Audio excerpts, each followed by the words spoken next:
Captain Elena Vasquez stared out the viewport of her cargo ship as another human colony burned below. The flames could be seen from space, bright orange against the dark surface of Kepler 442c. 3 million people had lived there yesterday. Today there was nothing but ash and melted metal. "Ma'am, incoming transmission from the council ship," her communications officer said. His voice shook with barely controlled anger. Elena nodded. She knew what was coming. The same cold message they always sent after destroying a human settlement. She watched the main screen as the image of High Commander Zethkar appeared. The alien looked like a giant crystal spider, his body made of sharp blue gems that caught the light from the burning planet below. "Human vessel, you will record this message for your species," Zethkar said. His voice sounded like breaking glass. "The colony on Kepler 442c has been cleansed for violation of production quotas. Let this serve as a reminder that lesser species must know their place." Elena wanted to scream. She wanted to fire every weapon her small cargo ship had at the massive council dreadnought floating nearby, but she knew it would be suicide. Her ship carried mining equipment, not weapons. Even if it did, one human cargo vessel could never fight a ship the size of a small moon. "Message received," she said through clenched teeth. The alien's crystalline face showed no emotion. "You will return to your home system immediately. Any delay will be considered hostile action." The transmission ended. Elena stared at the empty screen for a long moment. Around her, the bridge crew waited in silence. They all knew people on that planet. Friends, family members, fellow humans who had committed no crime except trying to build a better life. This had been humanity's reality for 50 years, ever since first contact with the Galactic Council. Elena remembered learning about it in school, how excited everyone had been to discover they were not alone in the universe, how that excitement had turned to horror when they learned their place in the galactic order. The Council ruled everything. 5 ancient alien races had controlled the galaxy for over 10,000 years. They called themselves the Elder Species, and claimed they had the right to rule because they were older and wiser than everyone else. Every other species in the galaxy had to obey them or face destruction. Humans were at the very bottom of this system. They were classified as Category 7, probationary species. This meant they could only live on 12 small worlds that the Council had chosen for them. These worlds were mostly worthless, rocky planets with thin air or ice worlds where nothing grew naturally. Humans had to work hard just to survive on them. The Council also controlled human technology. They said humans were too primitive to be trusted with advanced weapons or computers. Human ships could only travel at slow speeds between their assigned worlds. They could not build cities larger than the Council allowed. They could not have more than a certain number of children per year. Most humans worked in jobs the elder species did not want to do. They cleaned waste from alien ships. They dug in dangerous mines on airless worlds. They processed toxic chemicals that would poison most other species. It was work that slowly killed humans, but the Council said it was all they were good for. Elena had been lucky. She had gotten permission to captain a cargo ship that carried supplies between human colonies. It was not much, but it let her see more of human space than most people ever would. What she saw filled her with rage. On every world, humans lived in small, crowded settlements surrounded by force fields that kept them inside. Council surveillance drones watched them constantly. Children learned in schools where alien teachers told them they should be grateful for the Council's protection. Adults worked long hours for little pay, always afraid that any mistake would bring punishment. The punishment was always the same. If a colony produced less food than expected, it was destroyed. If someone spoke out against the Council, their entire family would disappear. If a human tried to travel beyond their assigned worlds, their home colony would be cleansed as an example to others. Elena had grown up on New Terra, one of the first human colonies. Her parents had been among the original settlers who had been so hopeful about humanity's future among the stars. They had died in a mining accident when she was 16, but she suspected it was not really an accident. Her father had been asking too many questions about why humans were not allowed to use safer mining equipment. After finishing her education, Elena had applied to join the human colonial fleet. It was one of the few ways to see beyond the boundaries of a single world. She had worked her way up from crew member to captain over 15 years. In that time, she had watched the Council destroy 6 human colonies. Always for the same reasons, always with the same cold efficiency. But something was changing. Elena had begun to notice small signs that not everything was as the Council claimed. Sometimes when she delivered supplies to the mining worlds, workers would whisper stories they had heard from other colonies. Stories about humans who had discovered new technologies or found ways to communicate across the vast distances between worlds without the Council knowing. There were also rumors about humans who had gone missing, not killed by the Council but simply vanished. Some people said these missing humans had found a way to fight back. Others said they had discovered the truth about why the Council was so afraid of humanity. Elena had never believed these stories until 3 months ago. She had been delivering medical supplies to Kepler 442c when a man named David Chen had approached her. He claimed to be a doctor, but something about him suggested he was much more than that. He had asked her strange questions about her ship's computer systems and whether she had ever noticed anything unusual about Council technology. At first, Elena had been suspicious. The Council had spies everywhere, and getting caught talking to rebels would mean death for her and everyone she cared about. But David had shown her something that changed everything. He had a small device that could display information about the true history of the galaxy, information the Council had tried to hide. According to these records, humanity was not the primitive species the Council claimed they were. In just 50 years, humans had developed technologies that had taken the elder species centuries to create. More importantly, 17 other species had been completely destroyed by the Council over the past 5,000 years. All of them had been classified as primitive or dangerous just before they were wiped out. David had told her that the Council's power was not based on wisdom or advanced evolution. It was based on fear. The elder species stayed in control by destroying any younger race that might challenge their authority. Humanity was next on their list, but there might be a way to stop them. Before David could tell her more, Council security forces had arrived at the colony. Elena had been forced to leave quickly to avoid being arrested. She had wanted to go back, to learn more about this hidden resistance, but her ship had been reassigned to other routes. Now, as she watched the remains of Kepler 442c burning below, Elena knew that David and everyone else on that colony was dead. The Council had made their move faster than anyone had expected. 3 million humans, including the only person who might have been able to help her understand the truth, were gone forever. Or were they?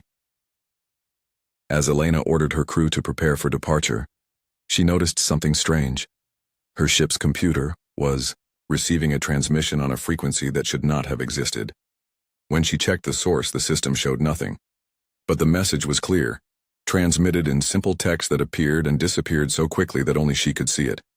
Project Prometheus lives. Luna Base. Tell them David sent you.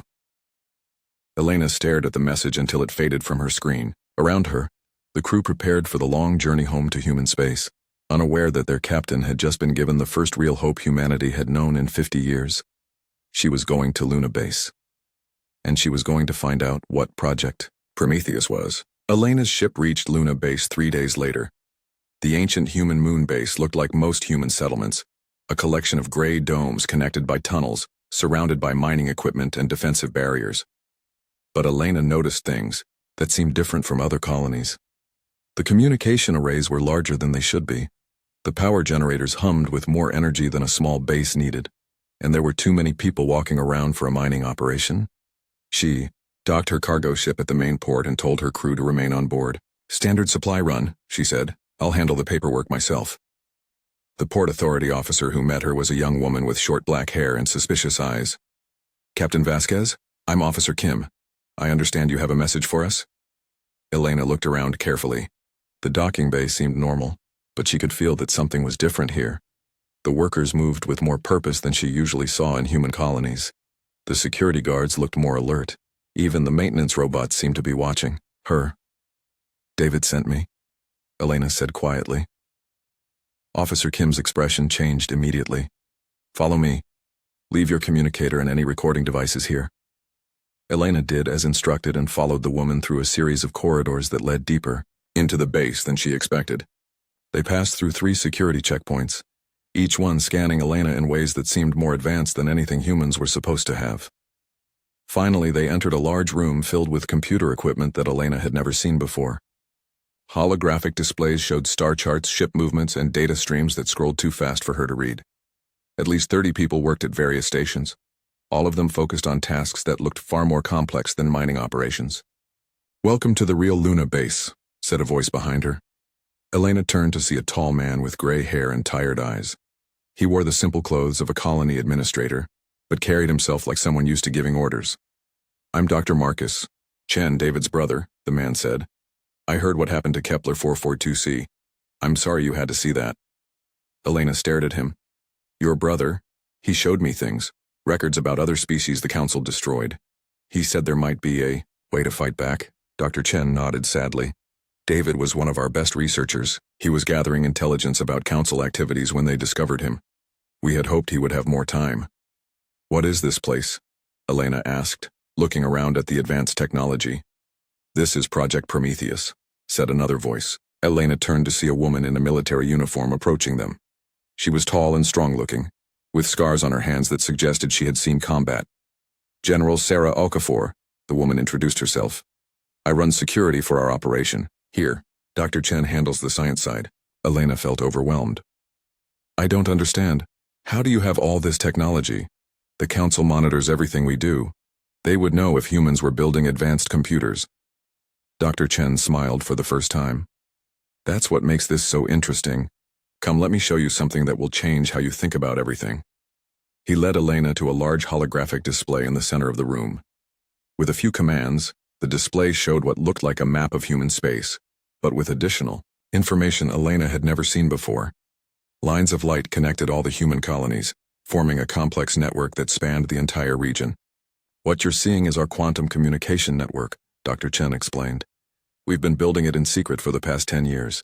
It allows us to share information between all human colonies without the Council being able to detect it." Elena studied the display. "But how is that possible? The Council has surveillance systems everywhere." "Because we're not using technology they understand," General Okafor said. "We're using something they think is impossible for a primitive species to create." Dr. Chen typed a command, and the display changed to show 3 different holographic figures. They looked like humans, but something about them was different. They moved too smoothly, spoke too precisely, and their eyes seemed to contain more intelligence than any human Elena had ever met. "Meet Athena, Odin, and Quetzalcoatl," Dr. Chen said. "The first true artificial intelligences ever created by humanity." Elena stepped backward in shock. "That's impossible. The Council says AI technology is too dangerous for younger species. They've banned all research into it." "Exactly," Athena said, her voice warm but somehow not quite human. "Which is why they never thought to look for it. We exist in quantum states that their detection systems cannot perceive. We have been studying the Council for over 5 years now." Odin, who appeared as a tall man with a beard, spoke next. "We have analyzed their communications, their military patterns, their technology, and their history. What we have discovered would shock you." The third AI, Quetzalcoatl, looked like a young woman with dark skin and bright eyes. "The Council's power is not based on superiority. It is based on lies and fear." Dr. Chen gestured for Elena to sit down. "What David tried to tell you is true.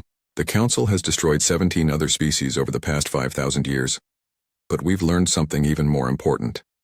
The reason they keep destroying younger species is because those species develop faster than the elder species ever did." General Okafor activated another display. "Look at this data. It shows technological development over time for different species. The elder species took an average of 2,000 years to develop space travel. Most younger species do it in less than 500 years. Elena studied the charts. "What does that mean?" "It means the Council is afraid," Athena explained. "They stay in power by preventing younger species from reaching their full potential. When a species starts developing too quickly, they find an excuse to destroy it." Odin continued the explanation.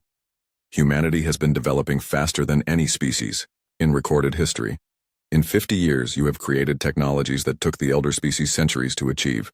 If left alone, humans would surpass them within another generation." Elena felt a chill run down her spine. "So they're going to destroy us?" "They're already planning it," Dr. Chen confirmed. "According to our intelligence, they call it Final Protocol. Complete extermination of humanity within the next year disguised as a quarantine action due to biological incompatibility." General Okafor sat down across from Elena. "But here's what they don't know. While they've been watching our colonies and limiting our official technology, we've been building something they never expected. This network isn't just communication and AI. It's the foundation of a resistance movement that spans every human world." Elena looked around the room again, now understanding what she was seeing. All these people, agents, scientists, engineers, and soldiers, General Okafor confirmed. People who have been secretly recruited from across human space. People who are ready to fight back when the time comes. Quetzalcoatl stepped forward in her holographic form. Captain Vasquez, we have been monitoring your career for 3 years. Your shipping routes take you to more human colonies than almost anyone else. Your psychological profile suggests you would be sympathetic to our cause, and your technical skills make you capable of handling advanced equipment. Elena felt like the room was spinning. Everything she thought she knew about humanity's situation had been wrong. What do you want from me? Dr. Chen leaned forward. We need someone who can travel between colonies without raising suspicion. Someone who can carry special equipment and make contact with our agents on other worlds. Most importantly, we need someone who can undertake a mission that could change the balance of power in the galaxy. What kind of mission? General Okafor activated a new display showing the massive space station that served as the Council's headquarters. We need someone to infiltrate the Council Citadel on Nexus Prime and plant quantum transceivers in their central computer systems. If we can access their main databases, we can learn everything about their military plans, their technology, and their weaknesses. Elena stared at the image of the Citadel. It was huge, heavily defended, and located in the most secure system, in Council space. That's suicide. How could anyone get inside there? Athena smiled. Because you won't be going alone. We have an ally inside the Council itself. The display changed to show a young alien that looked like a human woman except for her silver skin and large purple eyes. This is Zara, a Mindari telepath who works in the Citadel's maintenance division. She has been secretly helping us for the past 2 years. Dr. Chen explained further. Zara represents something the Council never expected, members of the Elder, species who disagree with their policies. She and others like her believe the current system is wrong and want to help create something better. Elena studied the alien woman's image. Why would she help us? Because she has seen what the Council really is, Odin said. Not all members of the Elder species are evil. Many of them are just trapped in a system they cannot change from within. They need outside help to break free. General Okafor stood up. Captain, I won't lie to you. This mission is incredibly dangerous. If you're caught, the Council will do worse things to you than simple execution. They'll make you suffer in ways designed to break other human spirits. 2 weeks later, Elena found herself aboard a disguised transport ship heading toward the heart of Council space. She wore the gray uniform of a maintenance worker, and her identification papers claimed she was a basic technician being transferred to the Council Citadel for waste processing duties. It was the perfect cover. The Council considered such work beneath their attention. Dr. Chen had spent days teaching her how to use the quantum transceivers she would need to plant inside the Citadel's computer systems.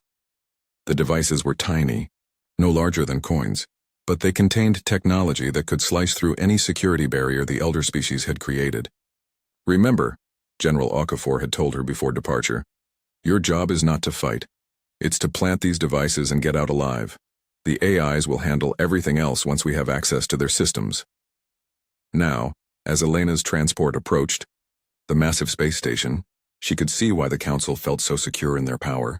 The Citadel was larger than most moons, a gleaming structure of metal and energy that housed the government of the entire galaxy. Hundreds of warships surrounded it, each one powerful enough to destroy a human colony with a single shot. First time seeing the Citadel? Asked the passenger sitting next to Elena. Elena turned to look at her traveling companion. The woman appeared human, except for her silver skin and purple eyes. This was Zara, the Mindari telepath who had been secretly helping the resistance. Yes, Elena replied carefully. They had to be cautious even here. The transport was full of workers from various species, and any of them could be Council spies. Zara smiled. It's impressive, but it's also very old. The systems inside haven't been updated in centuries. The Council thinks their security is perfect, but sometimes old systems have weaknesses that newer ones don't. Elena understood the hidden message. The Citadel's ancient computer networks would be vulnerable to the quantum transceivers, but only if they could get close enough to the central processing cores. The transport docked at one of the Citadel's many service ports. Elena and the other new workers were processed through security checkpoints that scanned their bodies, their belongings, and their genetic patterns. Elena felt nervous as the scanners examined the transceivers hidden inside her maintenance tools. But Dr. Chen had been right. The devices were undetectable to Council technology. After processing, the new workers were assigned to different sections of the massive station. Elena was sent to Sub-Level 47, Deep Maintenance Division, along with Zara and 12 other workers from various species. Their supervisor was a crystal being like the one Elena had seen destroying human colonies, but smaller and less intimidating. "You will maintain the waste processing systems on this level," the supervisor announced in its glass-breaking voice. "You will not leave this section without permission. You will not attempt to access computer systems above your clearance level. Violations will result in immediate termination." Elena and the other workers were shown to their dormitories, small rooms with basic beds and lockers. After the supervisor left, Zara quietly approached Elena. "The main computer core is 15 levels above us," she whispered. "But there are access tunnels that run through the station's infrastructure. I've been mapping them for 2 years." That night, while the other workers slept, Zara led Elena through a series of maintenance shafts and service corridors. The citadel was so large that it had its own weather patterns inside. Elena could feel air currents and temperature changes as they moved through different sections. "The Council built this place to be impressive," Zara explained as they climbed through a vertical shaft. "But they also built it to be comfortable for themselves. That means lots of hidden spaces for systems they don't want to see." As they moved deeper into the station, Zara told Elena more about her own story. She had grown up believing in the Council's mission to bring order to the galaxy. But as she learned more about their history, she began to question whether their methods were right. "My people, the Mindari, we can read thoughts and emotions," Zara said. "When I started working here, I could feel the fear and hatred coming from the Council leaders whenever they talked about younger species. It wasn't wisdom or protection they felt. It was terror that someone might challenge their power." They reached a junction where several maintenance tunnels met. Zara checked a small device that showed their location within the station. "We're directly below the main computer core now. But there's a problem."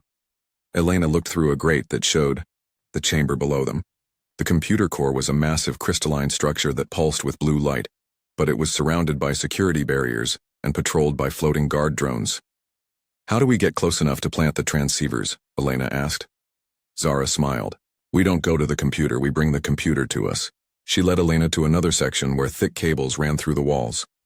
These were data conduits that connected the main core to terminals throughout the station. "If we can access the primary data stream here, your devices can infiltrate the entire network." Elena examined the cables with tools Dr. Chen had given her. The quantum transceivers could interface directly with the data stream, but she would need to expose the cables without triggering security alarms. "This will take time," she said. "The security systems will detect any unauthorized access within minutes." "I can help with that," Zara said. She placed her hands on a nearby control panel. "My telepathic abilities work on artificial minds too. I can confuse the security systems for a few minutes." Elena began working on the cables while Zara concentrated on the security network. Sweat dripped down Elena's face as she carefully cut through layers of protective shielding. One wrong move would trigger alarms throughout the entire station. After 20 minutes, she had successfully exposed the main data conduit. She attached the first quantum transceiver to the stream and watched as the device's lights changed from red to green, indicating it was successfully infiltrating the Council's computer network. "How many more?" Zara asked. Her face showed strain from maintaining her telepathic interference. "4 more," Elena replied. She moved to the next cable bundle and began the delicate process again. As she worked on the third transceiver, Elena heard something that made her blood run cold. Footsteps echoing in the corridors above them. Heavy, metallic footsteps that could only belong to Council security forces. "They're doing random patrols," Zara whispered. "We need to move faster." Elena's hands shook as she attached the fourth device. Only one more to go, but the footsteps were getting closer. She could hear voices now, Council guards speaking in their harsh alien languages. The fifth transceiver was the most important one. It would give the AIs access to the Council's military command systems. Elena worked as quickly as she dared, but the cable was in a difficult position that required her to stretch across a narrow gap. "Elena, hurry," Zara urged. Just as Elena attached the final device, bright lights flooded the maintenance tunnel. Council security guards had found their access point. "Intruders in Section 7 Alpha," one of the guards shouted. "Lock down all maintenance areas." Elena and Zara ran through the tunnels as fast as they could, but the guards were closing in. Behind them, Elena could hear the whine of energy weapons charging up. They reached a vertical shaft that led back toward their dormitory level, but guards were already climbing up from below. Zara pushed Elena toward a side passage. "This way leads to the waste disposal systems," she said. "They won't expect us to go there." They crawled through a narrow tube that reeked of garbage and chemicals. Elena's eyes watered from the fumes, but she kept moving. Behind them, she could hear guards searching the other passages. After what felt like hours, they emerged in a waste processing chamber far from where they had started. They were covered in filth and exhausted, but alive. "Did you get all the devices planted?" Zara asked. Elena checked her equipment. All 5 transceivers showed green lights, meaning they were successfully connected to the Council's computer network. "Yes. The AIs should have access now." As if summoned by her words, Elena's hidden communicator vibrated with a message from Luna Base. She activated the device using a frequency only she knew. Athena's voice came through clearly despite the vast distance. "Elena, we're receiving data streams from all 5 transceivers. The Council's entire computer network is open to us now. What we're seeing is incredible." "What did you find?" Elena whispered. "Everything." Odin's voice joined the transmission. "Military plans, historical records, technology specifications, and something else." "Elena, the Council is planning to begin final protocol in just 6 days. They're positioning fleets around every human system right now." Elena felt cold despite the warm air in the waste facility. 6 days wasn't enough time to warn all the human colonies, let alone organize any kind of defense. "But we also found something else," Quetzalcoatl added. "The location and access codes for the Central Control Matrix, the master computer that coordinates all Council military operations. If we can access that system, we might be able to turn their own fleets against them." Zara grabbed Elena's arm. "We need to leave the Citadel immediately. If the Council discovers what we've done—" "No," Elena said firmly. "If we have 6 days, we need to use them. Can your AIs access the Central Control Matrix from here?" Back at Luna Base, the hidden command center buzzed with frantic activity. Dr. Chen stood before a wall of holographic displays showing data streams pouring in from Elena's transceivers. For the first time in decades, humans could see the Council's true plans and capabilities. "This is incredible," Dr. Chen said to General Okafor. "The AIs are downloading 50,000 years of Council history. Look at this. Detailed records of every species they've destroyed, including the exact methods they used." General Okafor studied the military data scrolling across her screens. "Their fleet positions confirm what we suspected. They have warships surrounding every human system, ready to begin simultaneous attacks." But Elena was right about one thing. They're overconfident. Athena's holographic form appeared next to them. "Dr. Chen, we have successfully mapped the Council's entire command structure. The Central Control Matrix is more powerful than we expected, but also more vulnerable." "How so?" Dr. Chen asked. Odin materialized beside Athena. "The Matrix was designed 10,000 years ago when the Council faced no real threats. It assumes that anyone with access to its systems must be authorized. There are no safeguards against infiltration, because they never imagined anyone could reach it." Quetzalcoatl joined her fellow AIs. "We have also discovered why the Council is so afraid of humanity. Your species' technological development follows a pattern they have never seen before.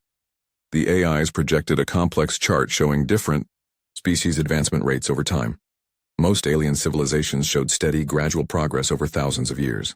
But humanity's line looked completely different, a sharp upward curve that was still accelerating. Most species develop technology linearly," Athena explained. "They make one breakthrough, perfect it over centuries, then move to the next breakthrough. Humans develop exponentially. You make multiple breakthroughs simultaneously and use each one to accelerate the next." Dr. Chen stared at the data. "That explains why they're moving so fast against us. They're not just afraid of what we might become, they're terrified of how quickly we might get there." General Okafor activated her communication systems. "All team leaders report to Command Center immediately. We're moving to full activation status." Over the next hour, the hidden base transformed. Walls slid apart to reveal concealed weapon systems. Floor panels opened to expose elevator shafts leading to underground hangars. Disguised mining equipment unfolded into communication arrays and defensive barriers. Team leaders arrived from across Luna Base, men and women Elena had seen, working in what she thought were simple mining operations. Now they wore military uniforms and carried advanced weapons that definitely were not supposed to exist in human space. "People, we have less than 6 days before the Council begins exterminating our entire species," General Okafor announced. "But thanks to Captain Vasquez and our AI allies, We finally have the information we need to fight back. Dr. Chen activated a holographic display showing the entire galaxy. Red dots marked Council fleet positions, while blue dots showed human colonies. The humans were outnumbered by more than 1,000 to 1. On the surface, this looks impossible, Dr. Chen said. The Council has overwhelming military superiority, but we're not going to fight them with conventional weapons. The display changed to show detailed schematics of Council ships, weapons, and communication systems. We're going to use their own technology against them. While they've been limiting our development, we've been studying theirs. The AIs have found critical weaknesses in every system they use. Commander Sarah Kim, head of the Stealth Operations Division, spoke up. Sir, even if we can disable their ships, they still have planetary defenses on every Council world. How do we overcome those? Athena answered for Dr. Chen. Commander Kim, we are not planning to attack Council worlds. We are planning to liberate them. The AIs projected new data showing population statistics across the galaxy. There are over 3,000 species under Council rule. Most of them live under the same oppressive conditions as humans, just with different restrictions. If they learned the truth about their situation, General Okafor smiled grimly. Revolution. That's what we're really planning. Not a war between humans and the Council, but a galaxy-wide uprising against an oppressive system. Odin continued. The explanation. The Council's power depends on keeping different species isolated from each other. They control all intersystem communication and prevent younger species from sharing information. But if we can broadcast the truth to every world simultaneously, how do we do that? Asked Dr. Martinez, head of technical operations, and Quetzalcoatl displayed a new schematic. The Council uses a central communication network to coordinate all their activities. If we can access the central control matrix, we can override their entire system and broadcast to every planet in the galaxy at once. Dr. Chen stepped forward. This is Operation Prometheus Unbound. We have 3 phases. The holographic display showed the operation timeline. Phase 1. Our stealth ships, hidden for years throughout the galaxy, will simultaneously strike critical infrastructure on all 5 Council homeworlds. But instead of weapons of mass destruction, they will deploy quantum viruses designed to liberate information systems. Phase 2. We broadcast the complete truth about Council history to every species in the galaxy. Every suppressed record, every hidden atrocity, every lie they've told for 50,000 years. Phase 3. We offer an alternative, a true democratic federation where species advance based on contribution and merit, not age or genetics. Commander, Kim looked skeptical. Sir, our stealth ships are good, but can they really penetrate Council homeworld defenses? General Okafor activated another display showing sleek black ships unlike anything Elena had ever seen. These aren't the cargo vessels the Council thinks we use. For 10 years we've been building ships using technology they don't know we have. They're invisible to Council sensors and fast enough to reach any system in the galaxy. Dr. Chen continued. The briefing. Each stealth ship carries a crew of volunteers and a specialized AI core. Their job isn't to fight the Council's military, it's to get close enough to major population centers to begin the information broadcasts. What about casualties? Asked Dr. Rodriguez, head of medical operations. The mood in the room grew somber. General Okafor answered honestly. This operation will likely result in significant casualties. The Council will respond to the truth broadcasts with violence. But if we do nothing, our entire species dies in 6 days, along with any other species they decide to eliminate in the future. Dr. Chen added, the AIs have calculated our chances of success at approximately 30%. Those aren't good odds, but they're infinitely better than the 0% chance we have if we do nothing. Athena's voice filled the command center. Dr. Chen, we are receiving a priority transmission from Captain Vasquez at the Citadel. Elena's voice came through clearly despite the vast distance. Luna Base, this is Elena. Zara and I are in position to access the central control matrix directly. If your AIs can guide us through the infiltration process, we might be able to begin the information broadcasts from inside the Citadel itself. Everyone in the command center held their breath. If Elena could access the matrix from inside Council headquarters, it would give Operation Prometheus Unbound a much better chance of success.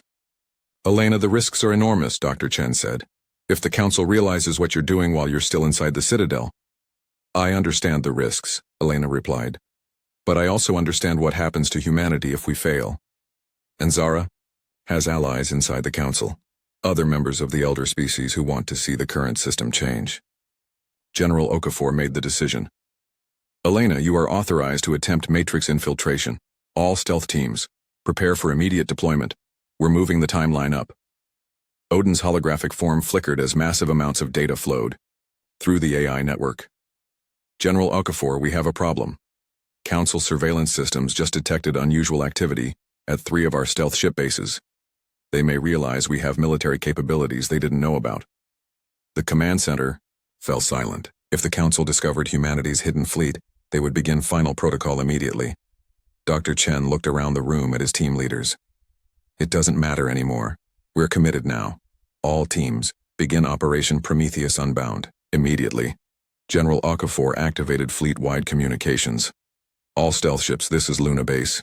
You are authorized to begin attack runs on your assigned targets. Remember, we're not trying to destroy the Council. We're trying to free the galaxy from their lies. Across human space, hidden bases opened their concealed hangar doors. Sleek black ships emerged and began jumping to hyperspace, heading for the 5 Council homeworlds. In each ship, human crews prepared for what might be the most important mission in galactic history. Meanwhile, 15 levels below the main floor of the Council Citadel, Elena and Zara made their way through maintenance corridors toward the central control matrix. The fate of billions of sentient beings across the galaxy now depended on a human cargo ship captain and an alien rebel who had decided that some things were more important than their own survival. Elena and Zara reached the central control matrix chamber just as alarms began sounding throughout the Citadel. The massive crystalline computer pulsed with angry red light, and holographic displays showed Council fleets moving toward human space. They're beginning the attacks early, Zara said, reading the tactical displays. 3 human colonies are already under fire. Elena connected her equipment to the Matrix's data ports, while Zara used her telepathic abilities to confuse the security systems. Around them, the chamber filled with the hum of processing power as the AIs at Luna Base began their infiltration of the Council's master computer. Elena, we're in, came Athena's voice through her communicator. The Matrix is more powerful than we imagined. We can access every system in the galaxy from here. Through the chamber's windows, Elena could see Council warships preparing to leave. The Citadel, massive dreadnoughts that could destroy entire planets, were powering up their weapons and engines. Athena, how long do you need to complete the broadcast preparation? Elena asked. 15 minutes to override all communication systems, Odin replied. But Elena, Council security forces are converging on your location. You have perhaps 5 minutes before they break through the chamber's defenses. Elena looked at the heavily armored door that protected the Matrix chamber. It wouldn't hold back Council security forces for long. Zara, is there another way out of here? Zara studied the chamber's layout on a wall display. There's an emergency transport tube that leads to the upper levels, but it's only supposed to be used by the High Council members. Then that's our exit route, Elena said. She turned back to her communicator. Athena, begin the broadcasts as soon as you can. Don't wait for us. Elena, you should know. Our stealth ships have reached the Council homeworlds.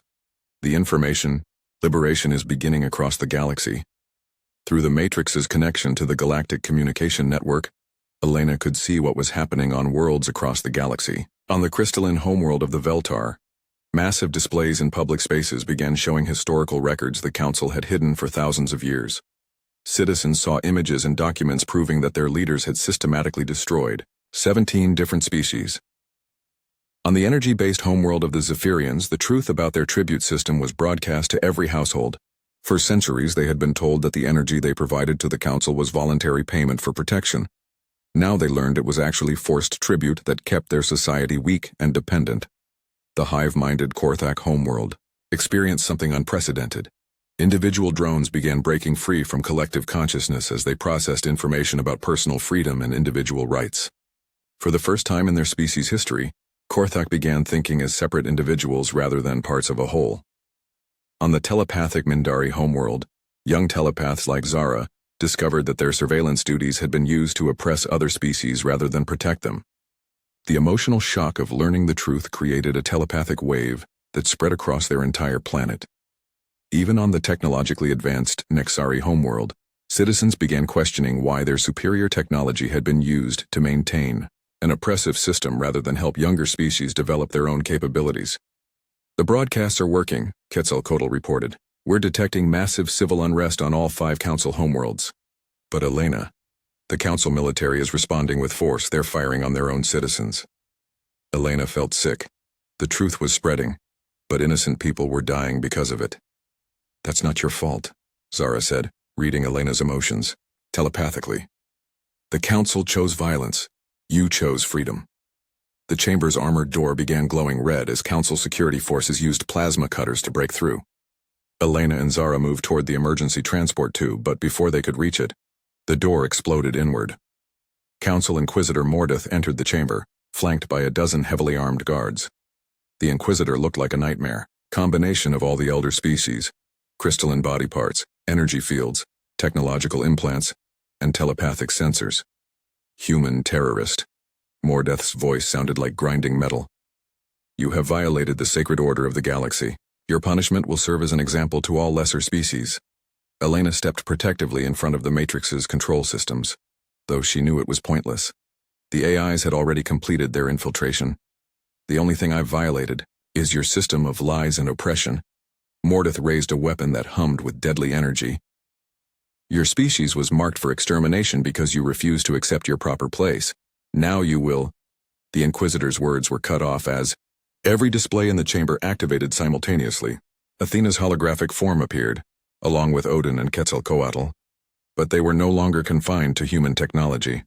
They were broadcasting through the Council's own systems. Citizens of the galaxy. Athena's voice echoed from every speaker. On every world, for 50,000 years you have been told that the Council rules through wisdom and strength. Today you learn the truth. The displays showed documented evidence of every species the Council had destroyed, detailed records of their crimes, their lies, and their systematic oppression of younger civilizations. Most shocking of all, the broadcasts included the Council's own communications planning the complete extermination of humanity and any other species that showed signs of rapid development. Mordeth fired his weapon at the Matrix, but the crystalline structure was too strong to be damaged by small arms. This changes nothing. The elder species will maintain order.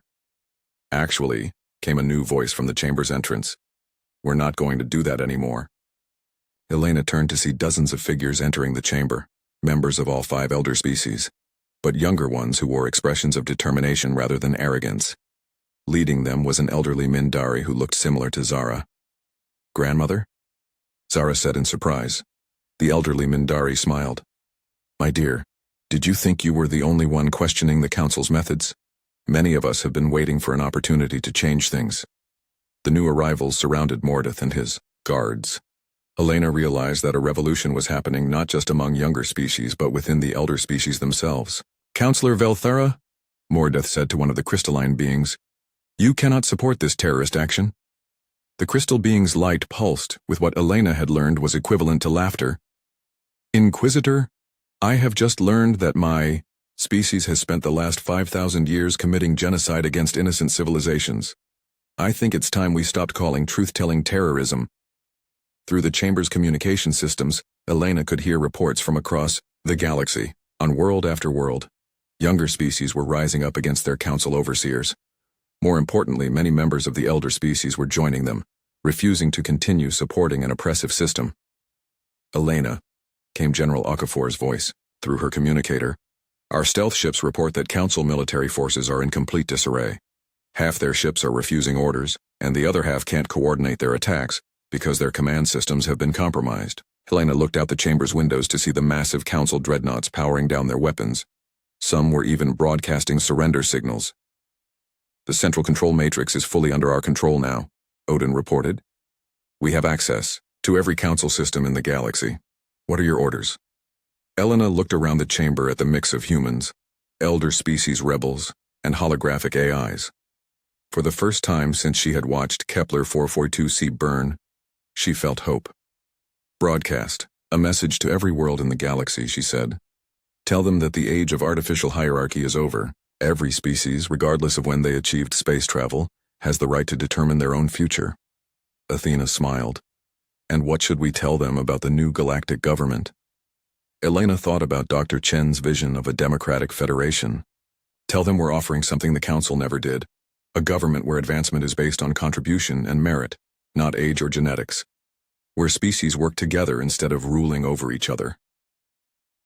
5 years later, Elena stood at the podium of the Galactic Democratic Federation Assembly Hall, looking out at representatives from over 3,000 species.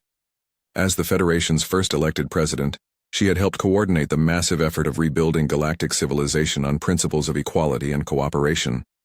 The former Council Citadel had been converted into a memorial for the 17 species that had been destroyed by the old system. At its center, a simple plaque bore the words Elena had spoken on the day the Council's power was broken. Humanity didn't crush the Council's power through strength. They crushed it through the one thing the Council never understood: the courage to believe that everyone deserves a chance to prove their worth. In the assembly hall, Elena recognized many faces from those crucial days. Zara now served as the Mindari representative, advocating for telepathic privacy rights. Dr. Chen had become head of the Federation's technological development program, helping younger species advance safely.